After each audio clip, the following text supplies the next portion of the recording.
Hi, folks. I've made a decision.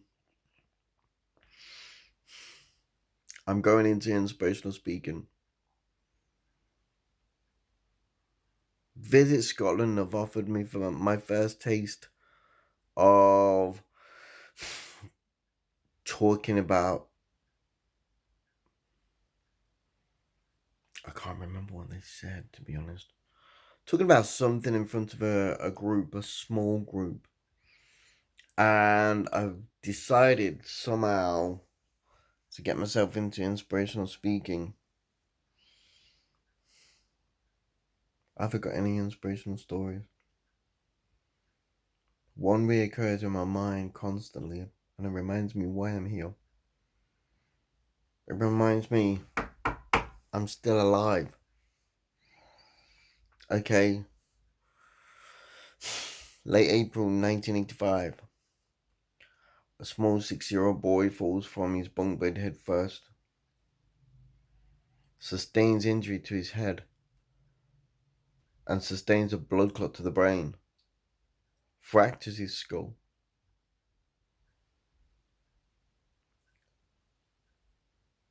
He was rushed to the rushed to the Leicester Royal Infirmary for 2 emergency operations to release that blood clot in the brain.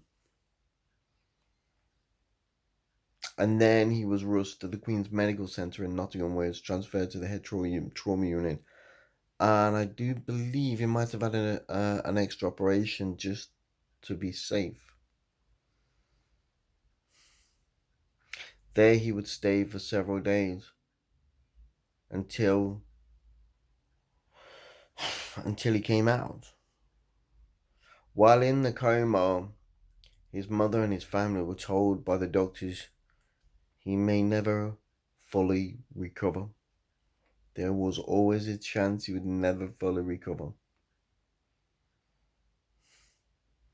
His mum leaned down and whispered in his ear, "If my son was to fight this every inch of the way, strive to be better every day, I will take him to the Death Star to see his hero."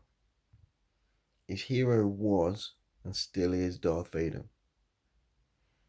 Can imagine when you're in a coma, you can see nothing, but you can hear everything. And the little boy heard that, and something inside kept hammering him to wake up. He did in the end. But then he had an arduous task. Recovery, just because he woke up doesn't mean he'd recovered. He had to learn things again. While he was in the coma, the nurses and doctors had put him in nappies. You Americans call them diapers. So there you have it. A slog, an arduous slog to learn to walk, to learn to talk, to learn to eat, etc., etc. No less and no more than 2 months later, he walked out that hospital fully recovered. The doctors were honestly astounded.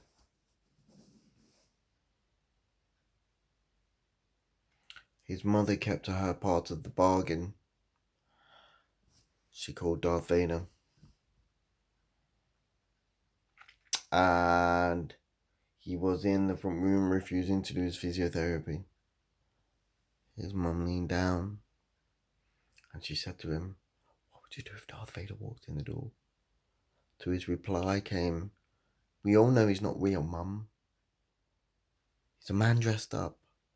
She leaned down closer and she whispered, "That's what you believe." As she walked in, forgive me, as she walked out, all 7 to 8 feet tall of Darth Vader, the Dark Lord of the Sith, bowed his head and walked in. That day he was king in the street. How do I know this story? Many of you know me. It's me. I use that story to remind myself I'm alive. Even though sometimes it's hard to pick myself up, I do what other inspirational speakers think, say, do, etc., etc.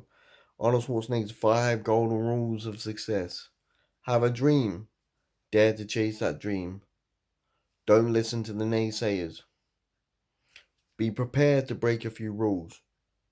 Rules, not the law. There's a difference. And the fifth, and most important, is give back. And I try to live by them principles every day.